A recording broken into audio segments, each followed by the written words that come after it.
Hola, hola a todas y todos. Esta es la clase 5 sobre fracturación y fallas de Geología Estructural, Universidad de Buenos Aires. Y lo que vamos a ver básicamente es lo que se conoce como círculo de Moore o envolvente de Moore.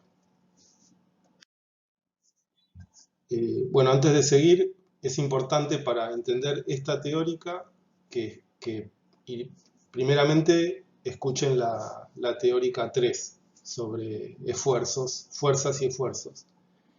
Y este es un grafiquito que mostramos bastante en clase, en el cual decíamos que en realidad lo que estudia la geología estructural, el objeto de estudio actual son las estructuras tectónicas, pero también a partir de ese resultado final nosotros queremos entender los procesos que llevaron a eso. ¿Y cómo es el proceso, cómo es el camino en el cual nosotros nos encontramos el resultado final? Tenemos materiales litosféricos con su fábrica original. Básicamente puede ser una secuencia sedimentaria subhorizontal con estratificación. A la misma le aplicamos un régimen de esfuerzos que van a producir llegado, por ejemplo, esa es una de las cosas que vamos a ver hoy, es en qué punto un régimen de esfuerzos puede producir deformación significativa en una roca, ¿no? Significativa y medible en una roca. Entonces, a partir de ahí es que nosotros sí tenemos como resultado las estructuras tectónicas. Y lo que vamos a ver hoy dentro de esas estructuras tectónicas es lo que habíamos definido como eh, estructuras discontinuas, que son básicamente lo que se conoce como diaclasas, fracturas o fallas. Ahora las vamos a hacer una distinción entre ellas. Y son lo que se conoce también como condiciones frágiles en la corteza. También vamos a ver un poquito lo que sucede con las condiciones dúctiles, si se quiere, en la corteza superior, pero inicialmente vamos a ver más que nada condiciones frágiles en la corteza superior y qué más, claro, y además en qué condiciones de los esfuerzos realmente se produce esa deformación.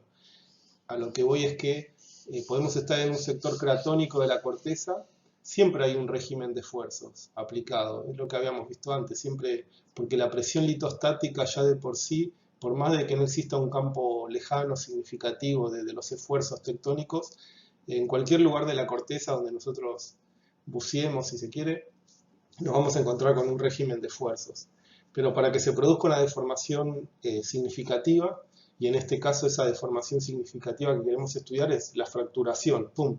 ¿Cuándo se produce esa discontinuidad? Bueno, son condiciones especiales.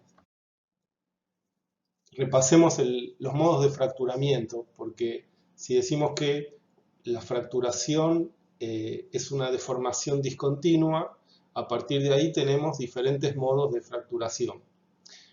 Una de ellas son la fracturación tensional, que después si no existe movimiento relativo entre las capas entre los bloques fracturados, ¿no? Que están divididos por esa fractura, después lo vamos a conocer como diaclasa. Vamos a ir al campo, vamos a ver un montón de esas fracturas, de esas diaclasas, pero sin movimiento relativo aparente, digamos. Y en ese caso vemos que el tipo de apertura, el tipo de movimiento que se produce es a 90 grados de la superficie de fracturación. Básicamente los bloques se alejan. Después podemos tener, ya cuando hay movimiento que es paralelo al plano, ahí ya lo llamamos fallas o fracturas de cizalla. Entonces, en ese momento, bueno, básicamente son las fallas que estuvimos estudiando en la teórica 2 de elementos estructurales básicos, ¿no? O lo que habrán visto ya en levantamiento, en introducción o en las primeras prácticas de estructural. Las fallas inversas, normales, transcurrentes, etc. Y hay una distinción que pueden ser de deslizamiento o desgarre. Si nosotros consideramos que existe un frente, lo que se conoce como un frente de avance de esa estructura por cómo va creciendo, básicamente el deslizamiento se produce a 90 grados de ese frente avance de la estructura, de la fractura, y si no, si tiene un movimiento paralelo a ese frente, es como si fueran unas tijeras, digamos, se conoce como desgarre. La mayor distinción que vamos a ver ahora, es decir, acá dice bajo qué condiciones se producen las fracturas, es decir, qué condiciones de los esfuerzos producen la fracturación en una roca. Y después, cuáles son las condicionantes que, valga la redundancia, cuáles son las condiciones también que producen que ese tipo de fracturación sea una fractura tensional o por el contrario, una fractura de cizalla o una falla. ¿Está bien? Tenemos que ver bajo qué condiciones se fractura la roca y a partir de ahí saber si va a ser una fractura tensional o de cizalla. Y lo que vemos es que, bueno, acá tenemos un experimento, acá a la izquierda, una figurita muy vieja, básicamente una probeta de roca con forma sí, cúbica o rectangular. Y lo que se hace en este caso, bueno, es aplicarle un sigma 1 en la vertical, es decir, de los 3 esfuerzos principales máximos, de los 3 esfuerzos principales, el máximo en este caso se aplica en la vertical y se aumenta, ese esfuerzo máximo se aumenta, digamos, uno intuitivamente se da cuenta que si esta probeta de roca, nosotros le aplicamos un esfuerzo principal máximo en la vertical y lo aumentamos hasta un punto muy, muy exagerado, en algún momento intuitivamente sabemos que se va a fracturar la roca. El tema es que no sea intuitivo, o sea, es pasar de esto intuitivo a saber exactamente en qué condiciones se va a fracturar la roca. Y sobre todo, otra cuestión importante es con qué ángulo con respecto a sigma 1 se va a fracturar la roca. Esa es la otra digamos, respuesta, el otro interrogante que nos súper interesa. Si acá tenemos sigma 1, va a existir un ángulo θ de esta fractura con respecto a sigma 1. A ver si acá está sigma 1. Bueno, por acá habría un ángulo θ con respecto a sigma 1 y a nosotros nos interesa saber ese ángulo θ, ¿no? ¿A qué ángulo se va a fracturar la roca? Podría ser con respecto a cualquier otro, digamos, a cualquier otro elemento, pero nosotros usamos el ángulo de fracturación, se mide siempre con respecto a sigma 1. Tengan en cuenta que sigma 1 en la naturaleza puede ser vertical, horizontal, alguno de esos dos. Y entonces la cesión o fallo frágil es lo que nosotros denominamos las condiciones cuando las rocas no soportan el esfuerzo aplicado y se rompen. Entonces, a esta situación, a este momento, ¿no? Es un instante en el cual se produce el fallamiento frágil, ahí esas condiciones lo denominamos esfuerzo de rotura. ¿Está bien? En ese momento se produce algo que depende del esfuerzo de rotura. Y lo que vemos es que, digamos, en este plano que ahora está fracturado, lo que sí podemos ver es que si nosotros tenemos esfuerzos aplicados sobre una probeta, incluso antes de que esa probeta se fracture, nosotros podemos determinar infinitos planos que pasan por esa probeta y calcular cuál es el esfuerzo normal y el esfuerzo de cizalla. Eso viene de la teórica 3, ¿no? Para cualquier plano que yo me quiera imaginar de esa probeta, yo puedo calcular cuál es la componente normal y cuál es la componente de cizalla. De tal manera que habíamos aprendido que los planos que están a 90 grados de los esfuerzos principales, en esos planos el esfuerzo de cizalla era 0 y solo se aplicaba esfuerzo normal. Pero para cualquier otro plano yo puedo calcular un esfuerzo de cizalla y un esfuerzo normal. Ahora vemos acá en esta situación donde en este plano, dentro de los infinitos planos, acá ya o sea, en esta figura ya se produjo el fallo frágil o la cesión, porque está fracturado. Y lo que vemos es que sobre este plano en particular, bueno, se aplica un esfuerzo normal y un esfuerzo de cizalla, como en cualquier otro plano, salvo los que están a 90 grados. Lo que se ve muy bien acá es que el esfuerzo de cizalla es el que tiende a romper la roca. Y el esfuerzo normal, vemos que en realidad tiende a mantener los bloques unidos. O sea que, digamos, va a ser una lucha en realidad.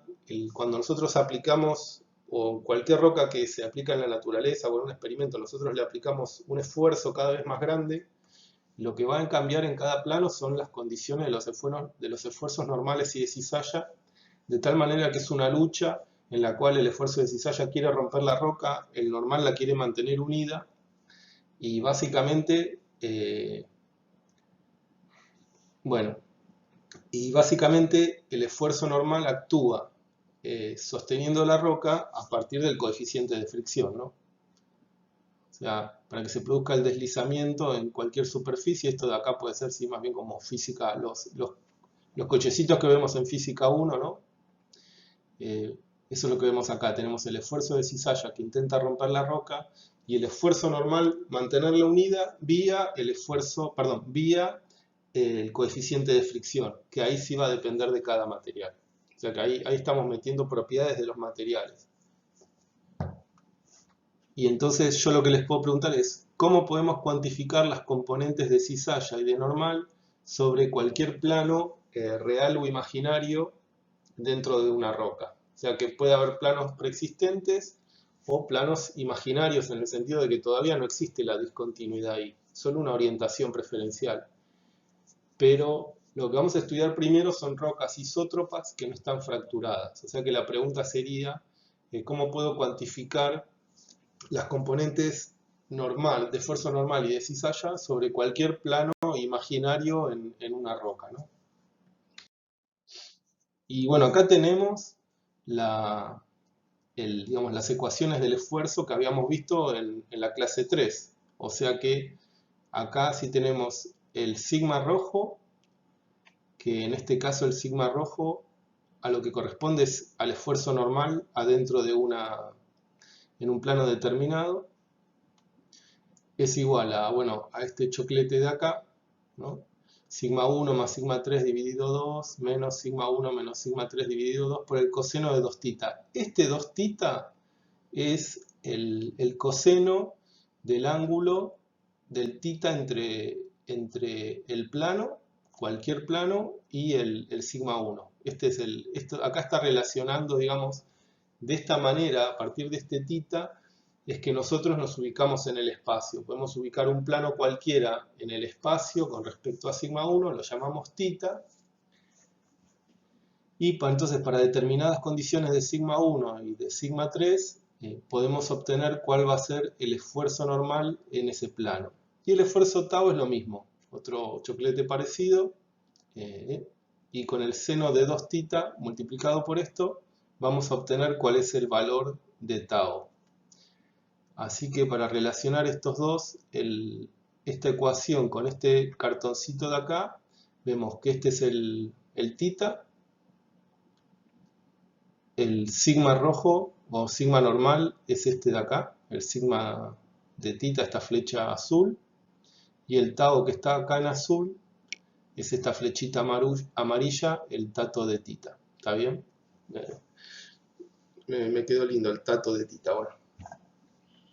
Y lo que vemos es que en realidad esto, bueno, si quieren se puede hacer gráficamente, pero si nosotros graficamos esta función, digamos, se puede calcular numéricamente, pero es muy difícil de visualizar qué sucede, digamos, si yo me imagino un plano, me imagino en el espacio, y lo que quiero saber es qué va a pasar, digamos, qué va a ir pasando, cómo van a ir evolucionando el sigma normal y el sigma de cizalla, cómo se mueve eso en el espacio, cómo se modifica. Es muy engorroso verlo en números, digamos, o verlo como resultado de una función. Lo que es más sencillo es verlo gráficamente, ¿no? Y lo que da como, si nosotros graficamos estas dos funciones, tenemos como resultado un círculo, el círculo de Moore. Ahí está, así que pasemos a verlo.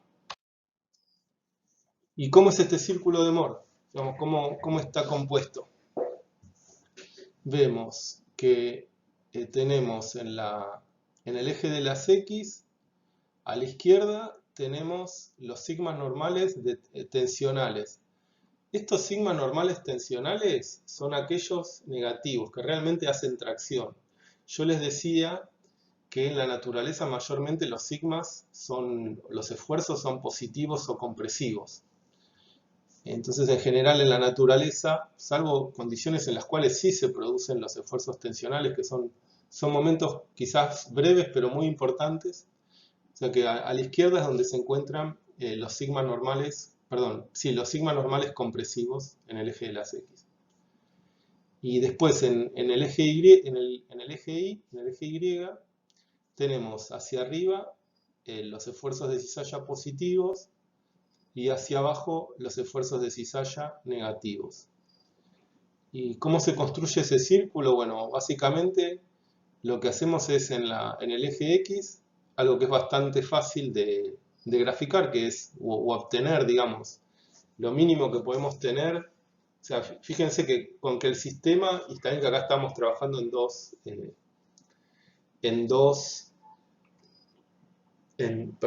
dimensiones, ¿no? Un plano, acá estamos trabajando en un plano que es perpendicular a sigma 2, ¿no? O sea, es un plano que contiene a sigma 3 y a sigma 1. Es paralelo a sigma 3 y a sigma 1 este plano. Y básicamente contener el valor de sigma 1, que como por definición siempre es mayor que sigma 3, va a estar a la derecha. Ponemos el valor de sigma 3 que va a estar a la izquierda. Y bueno, vamos a ver que cuando se den las condiciones tensionales, este sigma 3 va a estar de este lado. Pero en principio, mantengámonos hacia la derecha con los esfuerzos compresivos, ¿está bien? Otro detalle es que cuando yo digo compresivo, no me refiero a un régimen de esfuerzos compresivo, como contrastándolo con un régimen de esfuerzos extensional. No, para nada. Incluso en un círculo de Mohr nosotros no podríamos saber si se trata de un campo de esfuerzos extensional, compresivo o transcurrente. Porque en el círculo de Mohr no estamos viendo las orientaciones de los sigmas. Lo que vemos son los valores de los sigmas, sigma 1 y sigma 3 como esfuerzos principales, y las componentes del sigma normal y del sigma tau con respecto a un θ, digamos, a un plano que está a una orientación θ. Pero no estamos visualizando aquí la orientación relativa de sigma 1, sigma 2 y sigma 3 con respecto a la superficie de la Tierra, ¿está bien? Lo que sí en la mayoría de estos experimentos, no sé si sigue siendo así, pero por cómo nosotros sí, en general, supongo que puede que sea así todavía, que estos son cuestiones que se arman experimentalmente y entonces el sigma 1 por lo general está vertical, pero si hagan el ejercicio de ver todo esto rotando este bloquecito, ¿no? Y poniendo el sigma 1 horizontal, y todo esto no va a cambiar. Bueno, les decía, dibujamos sigma 1, dibujamos sigma 3, trazamos el círculo. Entonces, lo que les voy a decir es que cada uno de los puntos del círculo, ahora trabajemos con cada uno de los puntos del círculo. Cada uno de esos puntos corresponde a un plano adentro de la naturaleza o adentro de mi probeta. De tal manera que yo, ¿cómo oriento estos planos en el espacio, ¿no? Si yo tengo acá a la derecha tengo entonces el bloquecito diagrama, el sigma 1, el sigma 3 y un plano en verde. Entonces, ¿cómo puedo encontrar yo este plano verde? ¿Cómo encuentro yo ese plano en mi círculo de Mohr? Siempre uso el ángulo θ. Entonces, con el ángulo θ que tiene este plano con respecto a sigma 1, este ángulo θ, a partir del centro del círculo de Mohr, lo ploteo como 2θ. O sea, que cuando acá tengo un ángulo de 20 grados, acá voy a usar uno de 40.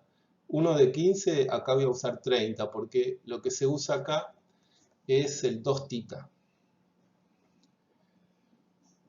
Bueno, entonces, de esta manera, partiendo del centro del círculo de Mohr, tengan en cuenta que hay otras notaciones que creo que en vez de 2θ se usan θ. y en vez de partir del centro del círculo de Moore para trazar esta transecta a partir del ángulo 2θ, parten del sigma 1. O sea, yo acá voy a trabajar con esta notación y con esta geometría en la cual siempre se parte del centro del círculo de Moore. Pero en algunos apuntes pueden llegar a encontrar que está diferente eso. Bueno, no varía. Lo que sí es importante es que siempre usamos un ángulo θ con respecto al sigma 1. O sea que este plano, estoy eligiendo este plano, pero podría ser cualquier otro plano, siempre lo voy a orientar con respecto a sigma 1.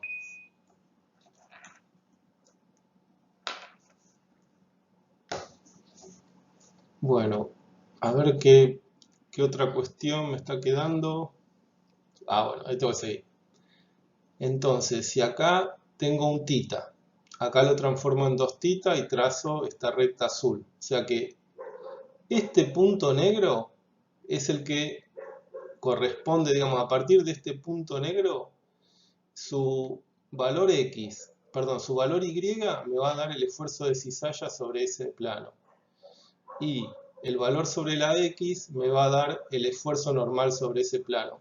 Acá está todo en código de colores, así que está bastante fácil. El plano verde tiene un ángulo θ, acá lo ploteo como 2θ, acá la transecta es verde, y voy a tener un esfuerzo tau, que está acá también marcado en azul, y un esfuerzo normal sigma, que está acá trazado en rojo. Perfecto. O sea que yo fácilmente, teniendo el valor con sigma 1, el ángulo con respecto a sigma 1, ya puedo saber el valor de tau y de normal sobre ese plano. Para lo que se conoce como planos conjugados, un plano conjugado es aquel que está exactamente al mismo ángulo con respecto a sigma 1, pero con un ángulo con signo contrario, ¿no? Sería como el menos θ, si se quiere. Y acá, bueno, está trazado con línea de puntos. O sea que acá el menos 2θ va a corresponder a un plano, a este plano de aquí que es el que está en línea de puntos. También voy a tener un esfuerzo de cizalla negativo, misma magnitud pero con valor negativo, y el mismo esfuerzo normal, el mismo valor de esfuerzo normal. Y acá se ve bien, bueno, nada. Así que si este esfuerzo de cizalla, fíjense que este esfuerzo de cizalla va a tener una componente levógira o antihoraria, y si, digamos, el que se hubiera fracturado es este plano verde, también sería una falla en la cual, bueno, en este caso, la componente de cizalla, vean que sería horaria. O sea, acá es antihoraria y acá es horaria, así que es el mismo valor, pero va a ser con sentido contrario. Los elementos del círculo de Moore. Dice, bueno, su radio, su valor equivale al esfuerzo de cizalla máximo posible. Componente del plano a 45 grados. Perfecto. Veamos que el esfuerzo de cizalla máximo que puede sufrir un plano en estas condiciones está dado por este radio. No puedo ir más alto que el radio del círculo.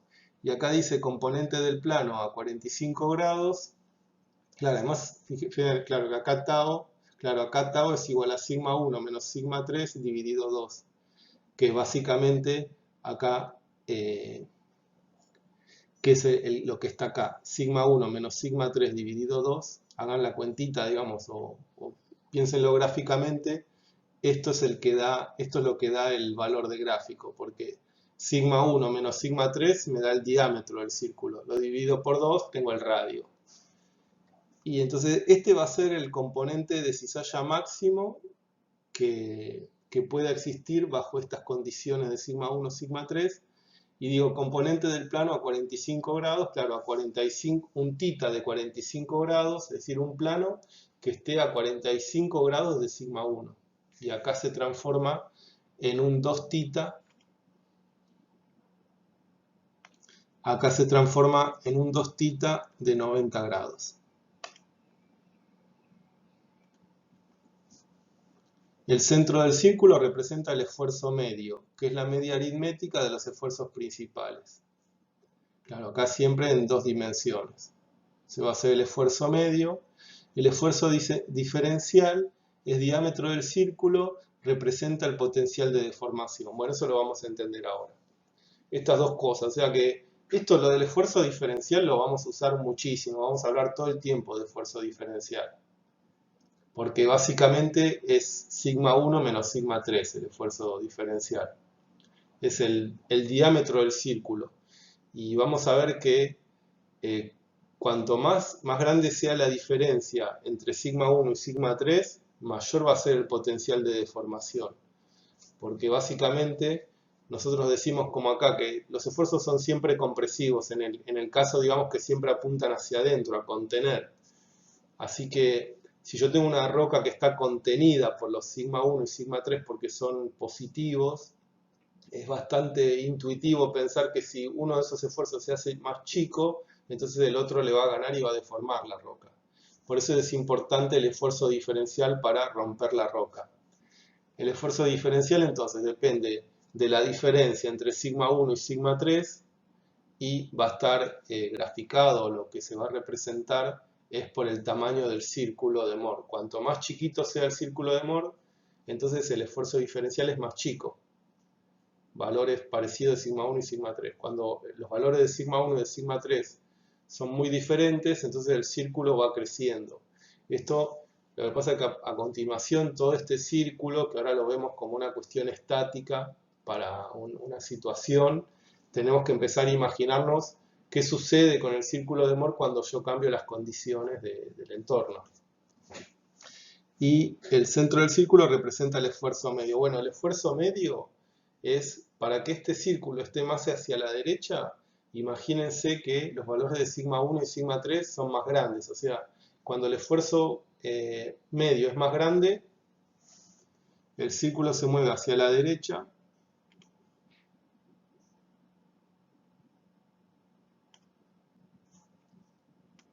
Si este es el esfuerzo medio, para que el esfuerzo medio se mueva hacia la derecha, tengo que aumentar sigma 1 y sigma 3. Y eso son condiciones más profundas. Hacia la derecha me estoy yendo hacia condiciones más profundas adentro de la litósfera. Y todo esto lo vamos a tratar todo el tiempo. O sea, ¿qué sucede cuando el esfuerzo medio es mayor o menor? ¿Qué sucede cuando el esfuerzo diferencial es mayor o menor? ¿No? Eso son cuestiones básicas.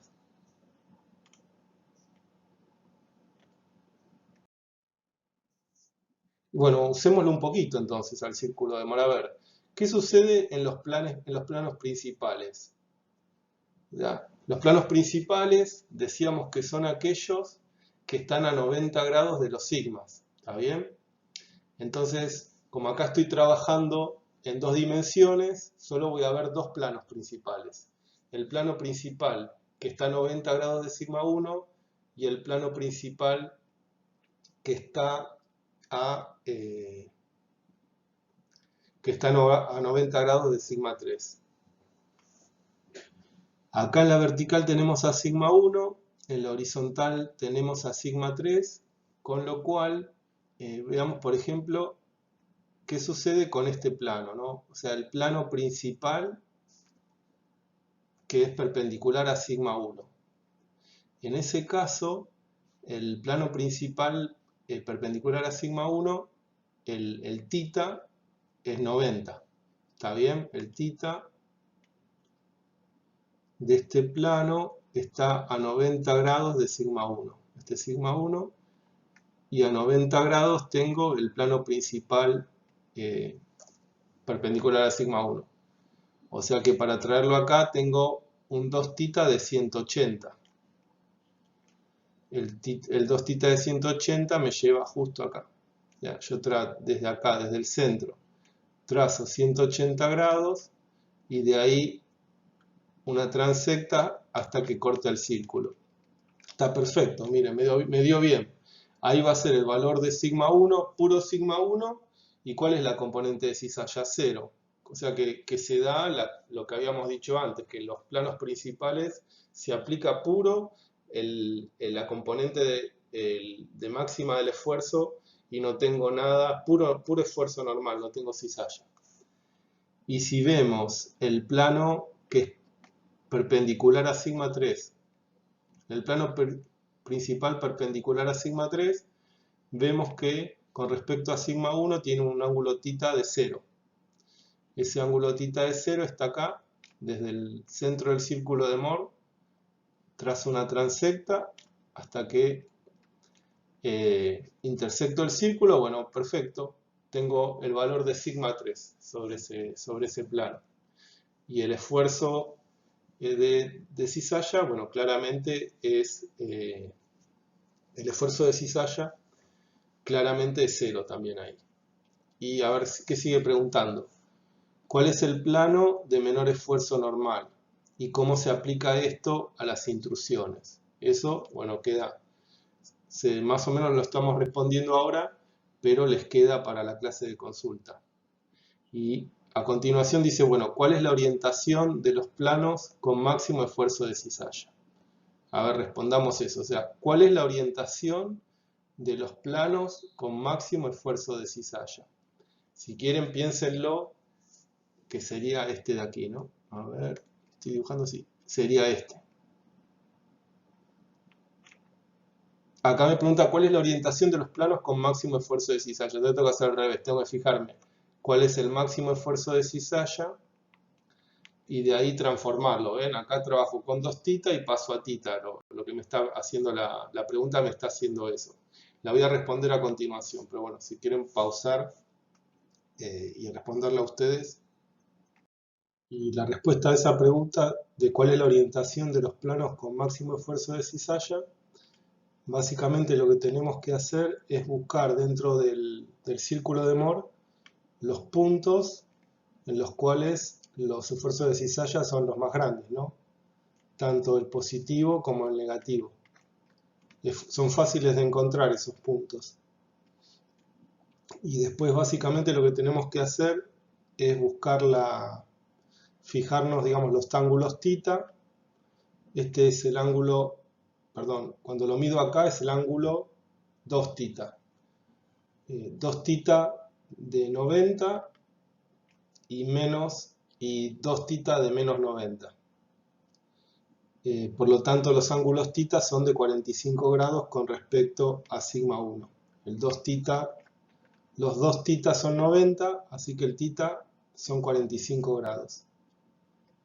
Busco acá uno de 45 grados, el otro de 45 grados. Entonces lo que vemos es, la respuesta a esta pregunta, ¿cuál es? La orientación, la orientación de los planos en los cuales el esfuerzo de cizalla es máximo está a 45 grados. Esos planos conjugados, cuando son dos los llamo conjugados, están a 45 grados de sigma 1. Entonces esta es la otra pregunta. ¿Se romperá por ahí la roca? O sea, el esfuerzo de rotura, cuando yo aplico suficiente fuerza, y vamos a ver que lo que tengo que lograr en realidad para fracturar la roca es un esfuerzo diferencial, o sea, una diferencia entre sigma 1 y sigma 3 que sea lo suficientemente grande para que se rompa la roca. Ahora la pregunta es, ¿ese plano por el cual se va a fracturar la roca está a 45 grados de sigma 1? Dado que ahí decíamos que que ahí el esfuerzo de cizalla es máximo y por otro lado lo que habíamos conversado antes es que aparentemente los esfuerzos de cizalla son los que intentan romper la roca, mientras que los esfuerzos normales intentan mantenerla unida. Vamos a ver que no, en realidad estos planos que acá está dibujado en rojo, donde el esfuerzo de cizalla es máximo, no es el plano en el cual las rocas se rompen preferencialmente, sino que los planos de fractura preferencial de la roca están a unos 35 grados con respecto a sigma 1. O sea que los ángulos θ de 35 son los preferenciales por los cuales se rompe la roca. ¿Y por qué sucede eso? Porque si nosotros vemos acá digamos el valor de cizalla, cuando el plano, perdón, para los planos en los cuales el valor de cizalla es máximo, el valor normal sobre ese plano, es decir, el sigma, el de cizalla intenta fracturar la roca, pero el sigma normal intenta mantenerla unida. Y vemos que la componente de sigma normal para el cual, digamos, para ese mismo plano 45 grados, también es bastante alto el sigma normal. Pero si nos movemos un poquito, digamos, justo para el plano que está en verde acá, a 35 grados, vemos que el esfuerzo de cizalla disminuye solo un poquitito, un 10-13%. A 45 es máximo, pero a 35 grados el esfuerzo de cizalla todavía sigue siendo muy alto. De todas maneras, para este mismo plano, a 35 grados el esfuerzo de cizalla es muy alto, pero el esfuerzo normal disminuye sustancialmente, disminuye hasta ser 2/3 del plano que está a 45 grados. Y bueno, eso es lo que nosotros usamos, digamos, para decir o para visualizar por qué, digamos, darle una explicación, por qué en la naturaleza los planos por los cuales se fractura preferencialmente la roca están a unos 35 grados de sigma 1 en vez de ser donde la cizalla es máxima. En estos planos a 35 grados, la cizalla es súper fuerte todavía, pero el esfuerzo normal disminuye sustancialmente. No puedo leer acá, a ver, dice, si partimos de la base, ¿cómo puedo? No me acuerdo la pregunta, me estaba tapando mi video. Lo puedo leer acá. Si partimos de la base de que existe una recta de fracturación, ¿cómo puedo calcular la recta que contenga todos los puntos de fractura para una roca? Bueno, perfecto. A lo que vamos es que, digamos, esto surge experimentalmente. Voy a borrar toda esta porquería de acá. Ahí va. O sea, nosotros esto que decimos se fractura a 35 grados del sigma 1 aproximadamente. Bueno, esto es básicamente una relación que se encontró experimentalmente, porque nosotros cuando vamos a la naturaleza vemos las fracturas, que es la deformación, pero no sabemos cuáles los sigmas que produjeron eso. Básicamente a partir de los datos experimentales obtenemos esta relación entre las fracturas y los sigmas que después aplicamos en la naturaleza. Pero si no fuera por los experimentos que uno hace, no sería factible saber que las fracturas se están produciendo a 35 grados de sigma 1. Después tiene un montón de utilidades con los ejemplos naturales, pero básicamente esto uno lo saca experimentalmente. Entonces, la pregunta acá apunta a eso, dice, es a construir una recta, porque entonces si nosotros estamos haciendo un experimento, lo que nosotros logramos es que para un valor de sigma 1 y para un valor de sigma 3 se fractura la roca. O sea, y ahora vamos a ver esto cómo lo logramos, digamos, cómo es la dinámica del experimento. Pero básicamente, más allá de cómo sea el experimento, sabemos que existe un sigma 1 y un sigma 3, ¡pum!, se fractura la roca. Entonces, lo que nosotros podemos hacer es marcar este punto con digamos, letras mayúsculas. Ese es el punto en el cual se fracturó la roca. Ahora, imaginémonos que podemos imaginarnos que existe una recta de fracturación. Y esta recta de fracturación, acá está, de este otro lado, está la conjugada, ¿no? Que está acá en rojo. La fractura conjugada.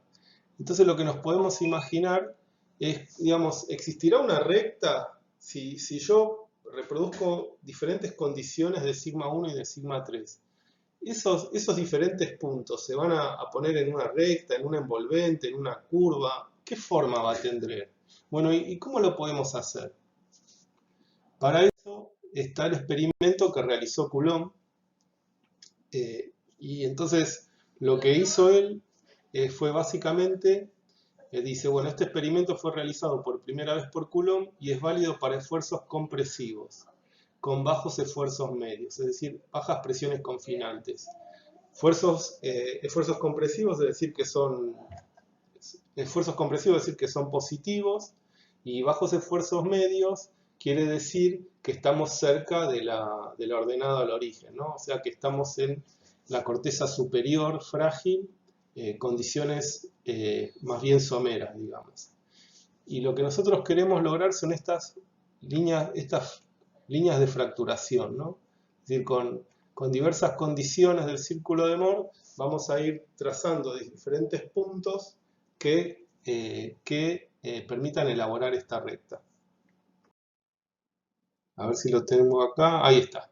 Fíjense, ¿cómo se hace el experimento? Vean acá abajo. Acá tengo la probeta.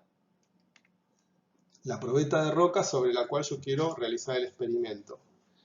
Este pistón móvil, el que está en azul, es un pistón móvil que, como ese es el que va a producir el esfuerzo que va a ser más grande, ahí está, ya lo están llamando sigma 1, ¿no? Va a ser el sigma vertical y lo llaman sigma 1 porque siempre va a ser el más grande.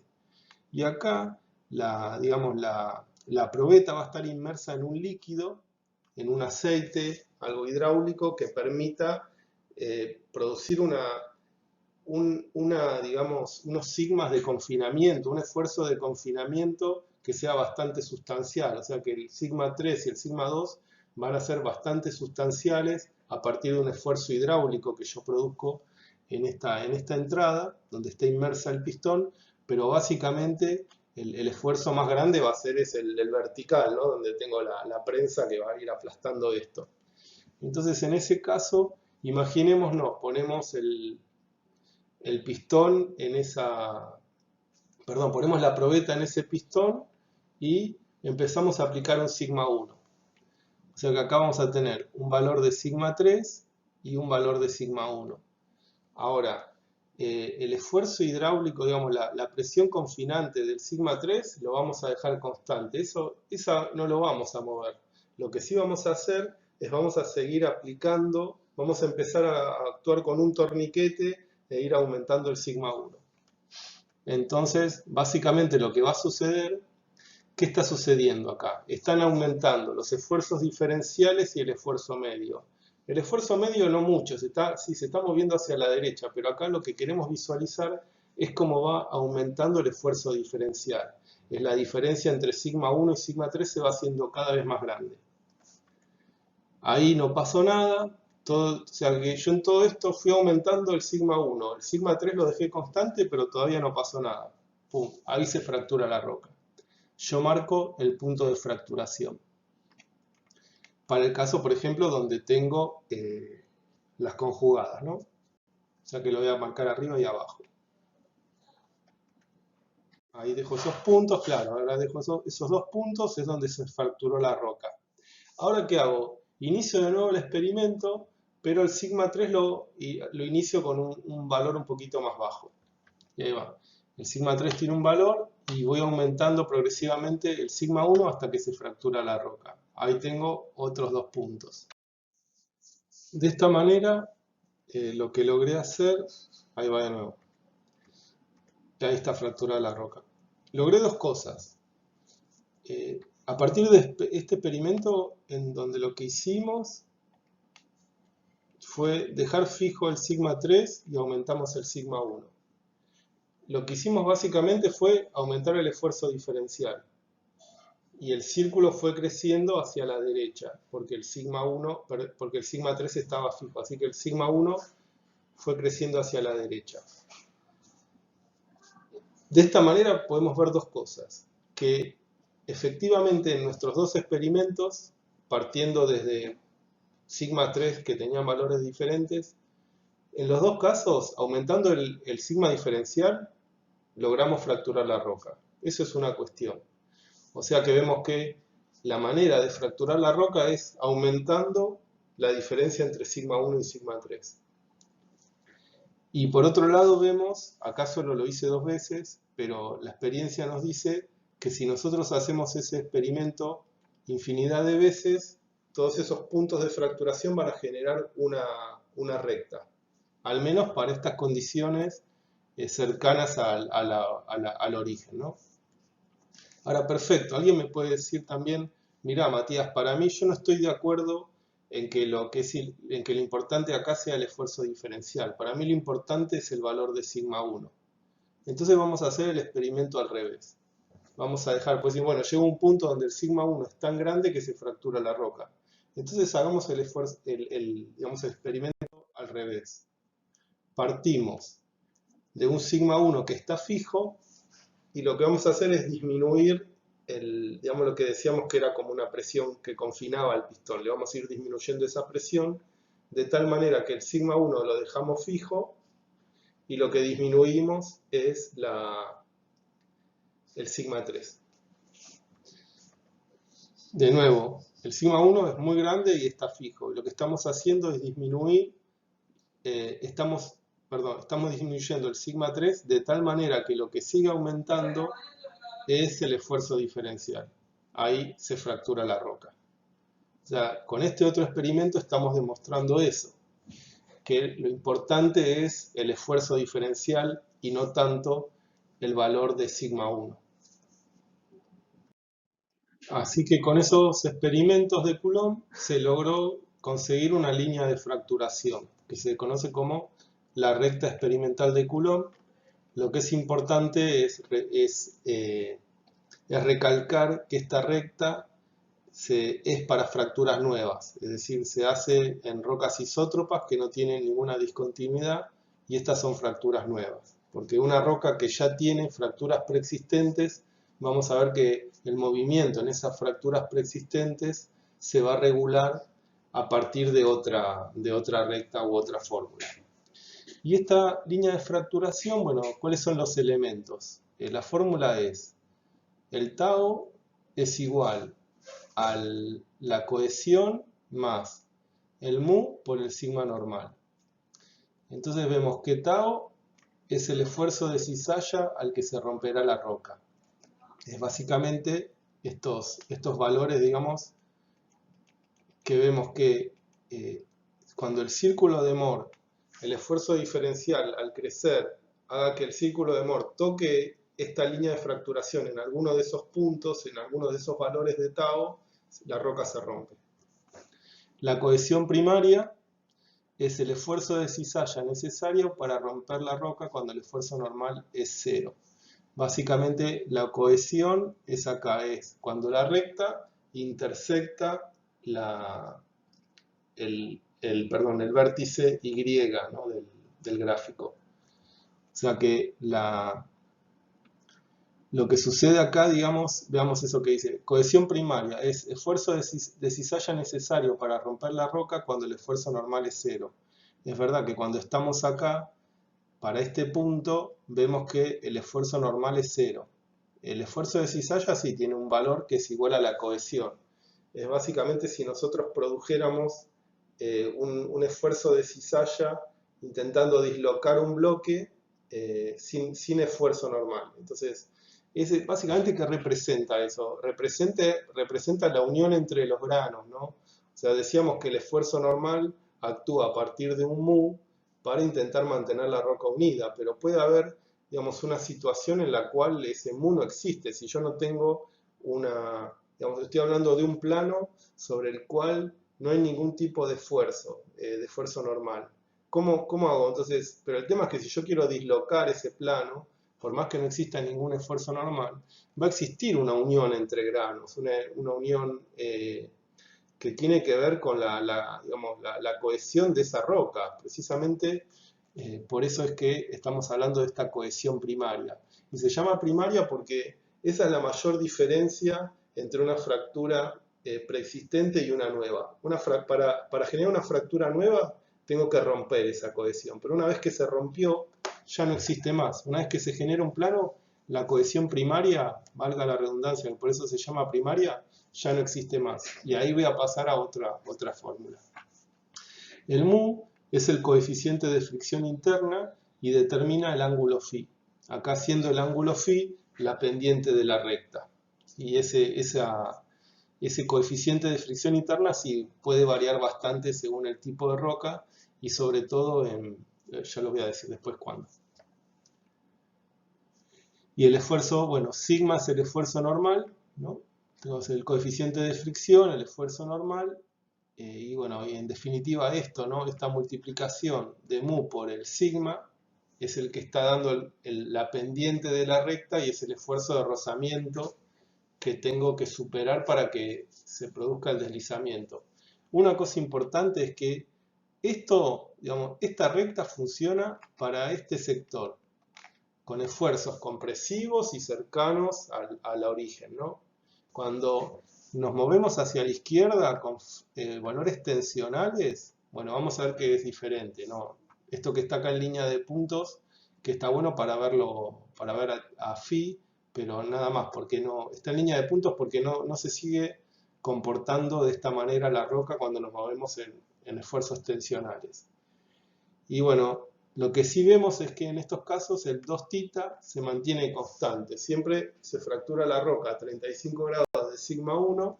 Y la otra cuestión importante es que siempre se dan esas familias de fracturas o de fallas conjugadas, ¿no? Entonces, esta propiedad, digamos, que decimos cuando la roca se fractura por primera vez, por suerte lo hace a 35 grados de sigma 1. O sea digamos, si yo mido el ángulo entre los juegos de fallas conjugadas, cada una está a 35 grados de sigma 1, pero entre ellas tienen unos 70 grados aproximadamente. Y por suerte lo hacen a 35 grados de sigma 1. Si lo hicieran a 45, sigma 3 me quedaría también a 45 grados. ¿Se entiende? No, lo bueno de esto es que va a haber, los juegos de fallas conjugadas producen un ángulo agudo y otro obtuso. Y esto lo puedo usar en la naturaleza para hacer un análisis dinámico, el análisis dinámico o clasificación de fallas conjugadas de Anderson, que permiten a partir de la medición de una deformación, que son estos juegos de fallas conjugadas, es hacer una inferencia dinámica sobre cuál fue el sistema de esfuerzos que las produjo. Y básicamente es, si yo tengo los juegos de fallas conjugadas, la bisectriz aguda va a ser el sigma 1, la bisectriz obtusa va a corresponder al sigma 3 y el sigma 2 corresponde digamos, a la intersección entre los juegos de fallas conjugadas. Y de esa manera, bueno, puedo calcular los tres regímenes de esfuerzos. Van a producir diferentes orientaciones de fallas conjugadas. Y acá la pregunta es, ¿cuál de los bloques de arriba se corresponde con el círculo de Moore de la derecha? Es una pregunta capciosa, pero es súper importante que la respondan y bueno, veámoslo en la clase de consulta esto. Es súper importante esto. Bueno, y vemos qué sucede con la envolvente de Moore para altos esfuerzos medios. Es decir, decíamos que existía una recta de Coulomb para esfuerzos medios bajos, o sea, cerca del origen. Y lo que vemos es que cuando nos alejamos del origen, la recta esta se convierte en una envolvente, es decir, que progresivamente va disminuyendo su pendiente.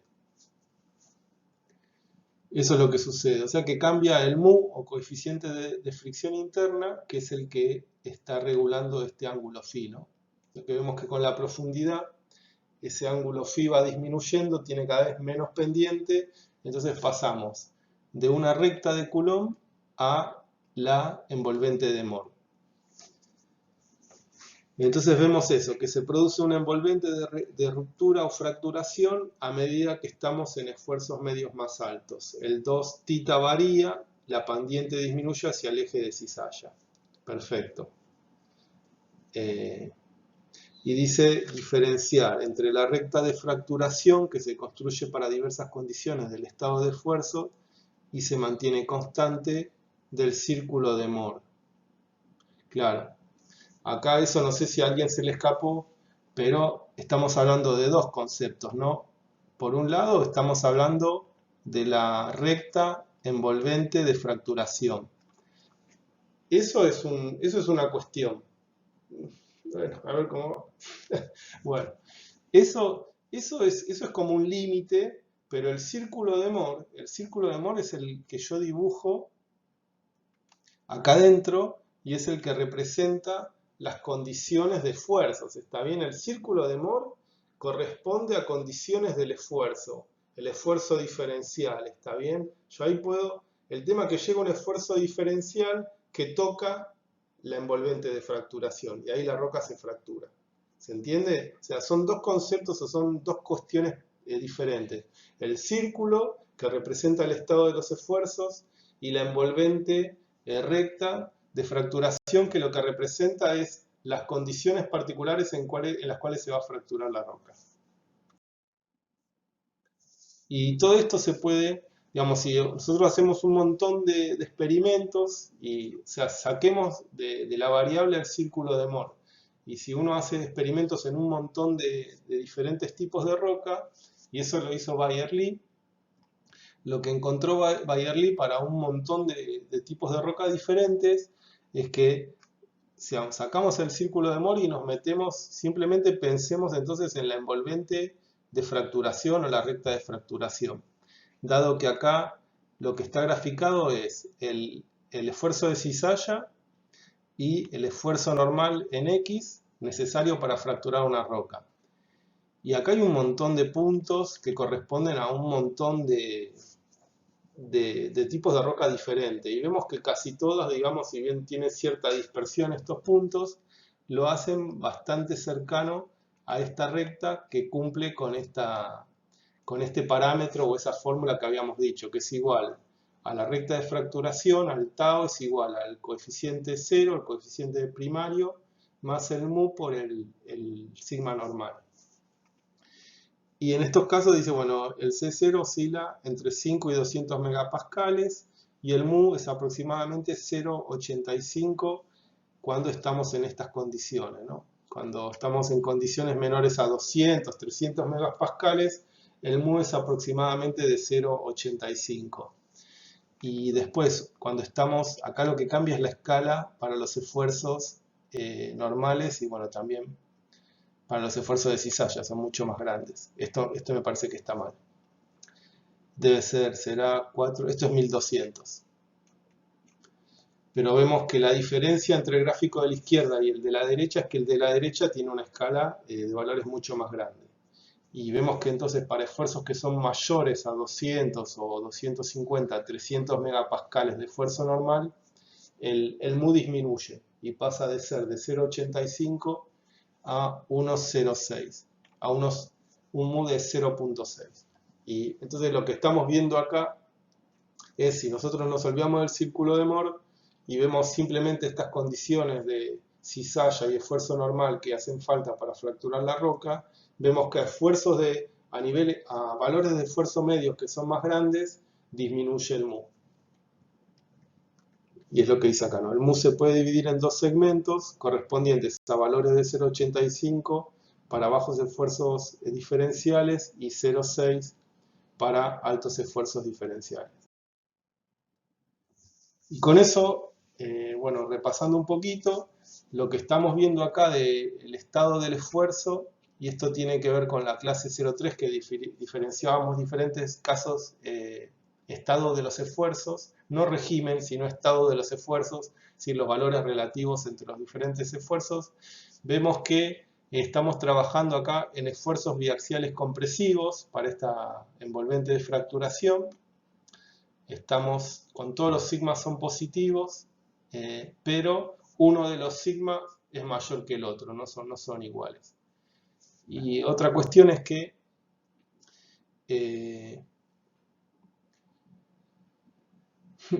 entonces lo que vemos, dice, para el campo frágil experimentalmente se observan tres comportamientos diferentes dentro de esta envolvente del Moore. Podemos estar por debajo de esos valores, ¿no? Estamos sin llegar a tocar la envolvente, estamos en una situación, si se quiere, de equilibrio. La roca no se va a fracturar, no se va a deformar. Cuando el círculo de Moore toca la envolvente, ahí se produce la fracturación. Y lo que sucede es que la fracturación produce un alivio de los esfuerzos y una disminución del círculo de Moore. O sea que esto sería imposible, que el círculo de Moore, que el esfuerzo diferencial supere las condiciones de fracturación. Porque una vez que se fractura la roca, se disminuye, digamos, se liberan los esfuerzos y va a disminuir un poquito el círculo de Moore. Si los esfuerzos diferenciales siguen grandes, bueno, se seguirá fracturando la roca, pero no es posible superar eso. Es por eso, bueno, que se lo llama, todo esto que está en gris, sería como un campo de estabilidad. Y la pregunta es, bueno, ¿y qué sucede entre los esfuerzos tensionales? Digamos, bueno, ya está, ya hablamos mucho de qué sucede cuando estoy a la derecha en los campos compresivos. ¿Qué sucede cuando los esfuerzos son tensionales o tractivos? Entonces ahí, eso básicamente es un esfuerzo biaxial distensivo compresivo, porque tengo una diferencia sustancial entre sigma 1 y sigma 3, pero el sigma 3 es negativo y el sigma 1 es positivo todavía. Y vemos que la resistencia tensional es el esfuerzo normal negativo o tractivo necesario para romper una roca por un plano donde el esfuerzo de cizalla es cero. En este caso, digamos, lo que hacemos es a esa probeta la estiramos, ¿está bien? Antes le producíamos una compresión, ahora la estamos estirando. Vemos que como la estamos estirando, los extremos de la probeta son los que van a tener los valores más bajos de los esfuerzos, o sea, es un sigma 3 y es negativo porque es tractivo. Y lo que vemos en la resistencia tensional es que la fracturación se produce a 90 grados de sigma 3. Por eso es lo que dice acá, que es para romper, digamos, cuál es el esfuerzo negativo que tiene que tener ese sigma 3 para romper un plano que está a 90 grados del mismo. Y por definición, ese plano que está a 90 grados de sigma 3, el esfuerzo de cizalla es cero, eso ya es por definición.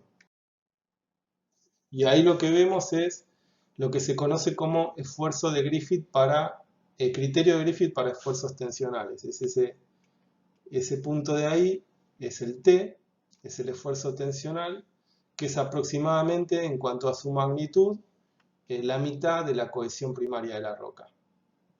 Dice la resistencia tensional, bueno, es el esfuerzo normal tractivo necesario para romper una roca por un plano donde el esfuerzo de cizalla es cero. Y estas mismas relaciones experimentales indican eso, que es aproximadamente la mitad de la cohesión. No me acuerdo bien cuál es digamos, la filmina que viene a continuación, así que voy a dibujar algo acá. Si este fuera un círculo de Moore, ahí está, estoy intentando hacer un círculo de Moore, lo que vemos es eso, es que cuando el círculo de Moore, el esfuerzo diferencial, en este caso lo que hago es disminuir el sigma 3 hasta que toque, digamos, cuando el sigma 3 toca este envolvente de Griffith, vemos que lo va a hacer acá, en este punto, justo cuando toque ahí, porque el θ es lo mismo, nosotros lo hacemos con respecto al sigma 1, el θ. Así que veamos ahí que cuando toque ahí, justo este punto corresponde al θ igual a 0, o sea, al θ igual a 0 que es paralelo a sigma 1, bueno, justamente lo que decíamos, es ese punto representa el plano que está, si este es sigma 1, ¿no? Acá está sigma 1, y ese punto representa justo este plano, el θ 0, que va a estar a 90 grados de sigma 3. Y ese es el esfuerzo tensional. A ver acá, funciona bien el criterio de Griffith. Vemos eso, ¿no? Cuando estamos a la derecha, acá funciona el criterio de Coulomb-Moore. Cuando estamos acá metidos, acá funciona el esfuerzo de Griffith. No le presten atención a este círculo azul. Ahí está. Y lo que veíamos al principio. O sea que entonces, fíjense, una hora más tarde para responder eso. ¿En qué condiciones? Si decíamos que había diferentes tipos de apertura, perdón, diferentes modos de fracturación, vemos que básicamente el método de Griffith o el criterio de Griffith funciona para las fracturas tensionales y el criterio de Coulomb-Moore funciona para las fracturas de deslizamiento o desgarre, ¿no? Para las fracturas de cizalla. Entonces lo que vemos es que si los esfuerzos son positivos o compresivos, se van a producir fracturas de cizalla o fallas de cizalla, ¿no? Cizallamiento. Y ahí de nuevo, fíjense que tanto las fallas normales como las fallas inversas son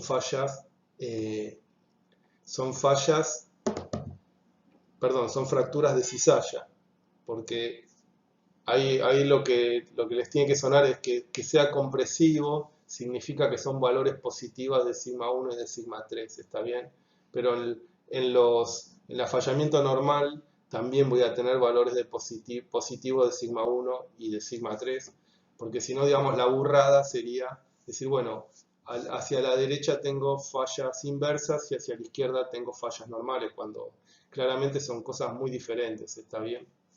Acá cuando estoy a la izquierda contractivo, se producen esas fracturas tensionales o de diaclasa que se van alejando. Y entonces sigamos metiéndonos un poquito más en la corteza, vayamos hacia niveles más profundos de la corteza. ¿Y qué va a suceder? Entonces vemos que con esfuerzos tensionales es el criterio de Griffith, se fractura paralelo al sigma 1 a 90 grados del sigma 3. Cuando estoy en esfuerzos, en esfuerzos medios bajos, funciona el criterio de Griffith, perdón, el criterio de Coulomb. Cuando voy subiendo, funciona el criterio de Coulomb. O sea, las fallas se dan un ángulo un poquito más grande con respecto a sigma 1.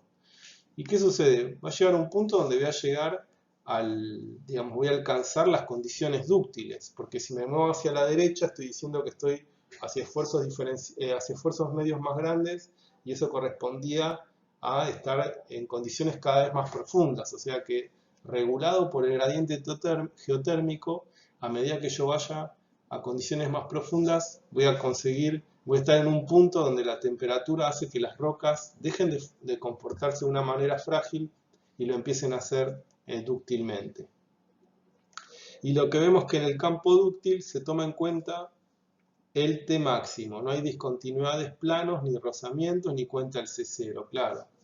Acá cuando estoy en un campo dúctil, que es acá donde las rectas se ponen horizontales, y fíjense que cada una de estas rectas corresponde a una temperatura 600, 500, 300 grados. O sea que cuando la roca está a 600, 500 o 400 grados, no importa el esfuerzo medio, lo que importa, digamos, es alcanzar tengo que alcanzar un valor de T para que esa roca ceda dúctilmente. ¿Está bien? Ahí lo que se va a producir es, como se ve acá, es un achatamiento en una dirección y un estiramiento en el otro. Pero vemos claramente cuando estamos en el campo dúctil ya no hay cesión frágil, ya no hay fracturación. Bueno, entonces vemos que este criterio de von Mises básicamente utiliza rectas que son horizontales, y esas rectas entonces lo que definen es un valor de tau que yo necesito, porque si vemos acá para cada recta, también vemos eso, ¿no? que cada una de estas rectas lo que define para una temperatura es un valor de tau que yo necesito para que esa roca se deforme dúctilmente. Y está bien, está claro también que a mayor temperatura yo necesito un esfuerzo tau menor para deformarlas, ¿no? Está bueno eso. O sea que si yo, voy a hacer acá con otro color. O sea que si yo estoy en una roca, vean eso, ¿no?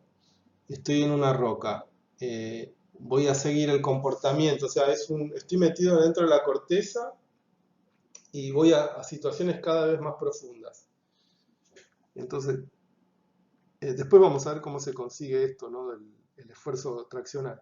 Pero básicamente lo que hago es ir pasando por la recta de Coulomb, la envolvente de Moore, y después me voy moviendo hacia la derecha. Y pónganle, si yo entro dentro de von Mises a 425 grados. Pero ¿qué sucede? Digamos, si yo me quiero imaginar eso, de que entré ahí a los 425 grados, ¡pum!, entré en la situación dúctil. ¿Qué pasa si yo sigo descendiendo adentro de la corteza? O sea, ¿para dónde tengo que mover esta línea si estoy yendo a mayor profundidad? Bueno, si voy a mayor profundidad, voy a mayor temperatura, y si voy a mayor temperatura, tengo que ir acercándome cada vez más a estas rectas o estos valores de mayor temperatura. Bueno, perfecto. O sea que lo que estoy haciendo acá es como un jueguito en el cual paso de este gráfico que lo que hace es mover hacia la derecha. ¿No? Me muevo hacia la derecha, estoy aumentando los esfuerzos medios y después cada vez mayor temperatura. Pero ¿qué sucede? Digamos, cuando estoy en la naturaleza, para esto orientarlo con respecto a la situación en la naturaleza, lo que tengo que hacer es rotarlo 90 grados, lo tengo que parar. Ahí, hagamos eso entonces. Básicamente, lo que estoy haciendo es pasar de las condiciones frágiles a las condiciones dúctiles. Justo acá es esa zona de transición frágil-dúctil, o sea, es lo que habíamos hablado un poquito antes, eso es súper importante, es esa zona en la corteza que separa el comportamiento frágil por arriba del comportamiento dúctil por debajo. Y si yo quiero ver cómo evoluciona esto, no me puedo seguir, digamos, bajando, digamos, dentro de utilizando el criterio de von Mises para 25 grados. Ya acá voy a estar a mayor temperatura. Y a medida que yo vaya a mayor profundidad, o sea, lo que yo diría acá, esta escala la puedo cambiar por metros o kilómetros, ¿está bien? A medida que yo esté a mayor profundidad, este va a ser lo que va a suceder. Entonces vemos que las rocas requieren cierto esfuerzo de cizalla para ser fracturadas, y cuando pasan cada vez un esfuerzo de cizalla cada vez más grande, ¿está bien? O sea que, por otro lado, la otra truchada que voy a hacer, esto en vez de llamarlo esfuerzo normal, lo paso a kilómetros. Y la otra truchada es que, en vez de llamarlo esfuerzo de cizalla, lo llamo resistencia de la roca, ¿está bien? Entonces lo que vemos es que la resistencia de la roca va a ser cada vez más grande hasta que llegue al campo frágil dúctil. Una vez que llegue ahí va a empezar a disminuir progresivamente la resistencia de la roca porque las temperaturas van a ser más grandes. Ahí está, es lo que pasa acá. Así que acá en este punto es donde se da la transición frágil dúctil. Y la envolvente de resistencia cortical es esto, eso que, como esa que yo dije, bueno, estoy haciendo como una truchada, básicamente es esto. Existe, digamos, esto, yo lo que hice fue usar el gráfico con el que veníamos trabajando y de repente compararlo o convertirlo en esto. Las dos cosas existen y son reales.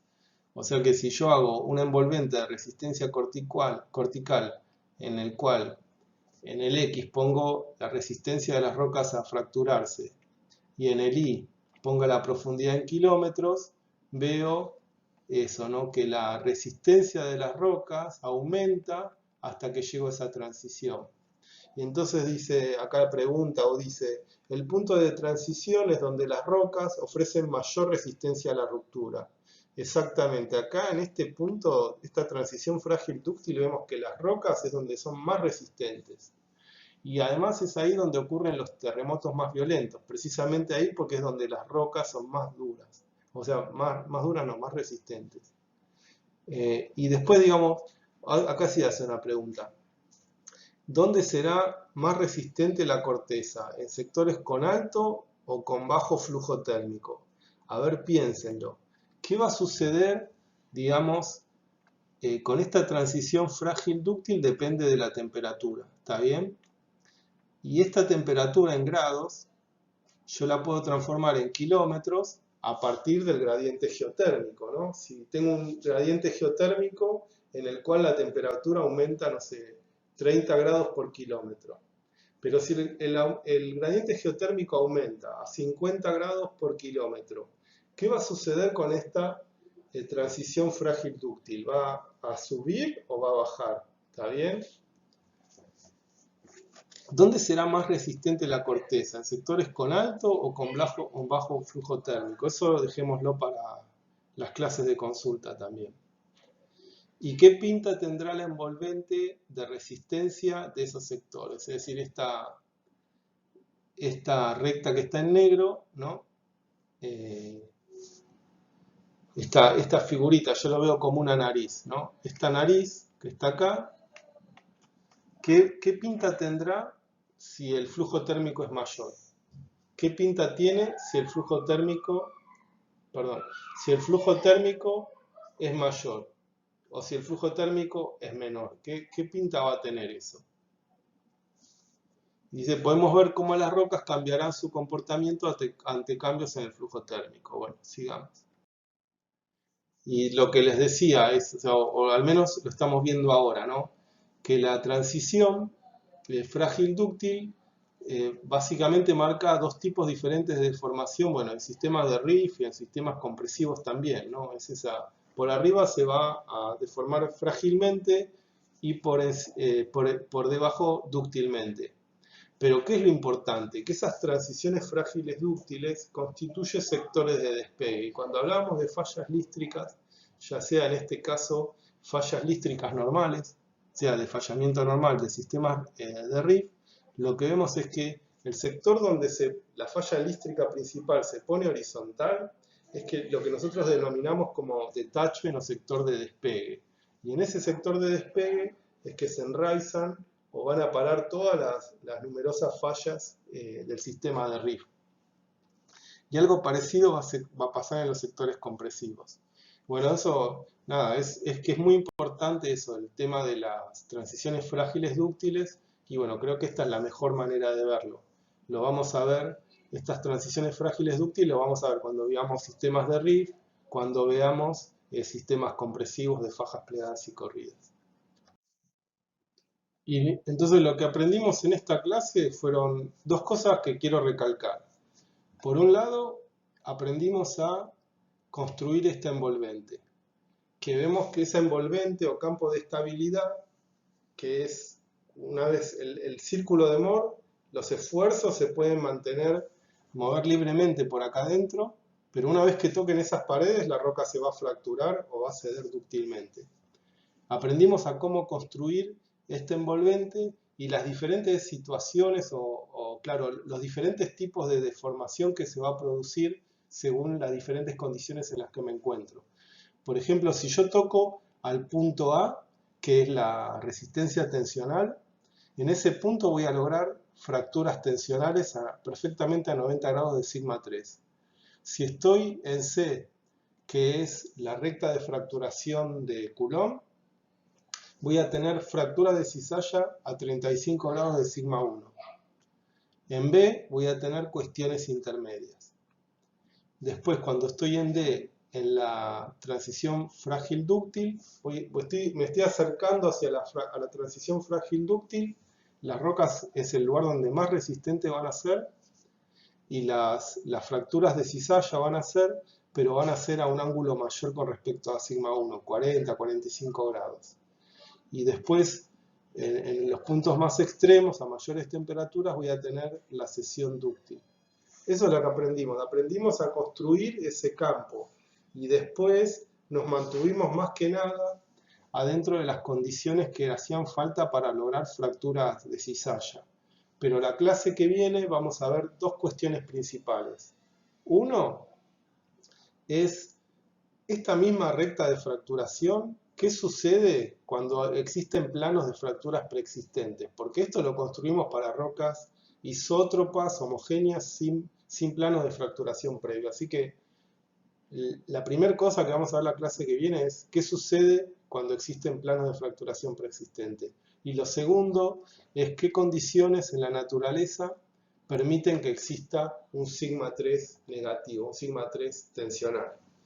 Bueno, nos vemos en la clase de consultas, que bueno, cada clase virtual online, digamos, en vivo, pueden consultarme sobre esta teórica. Y la teórica que viene, que es sobre hidrofracturación, vamos a explorar estos dos aspectos que les acabo de decir. Chau, chau.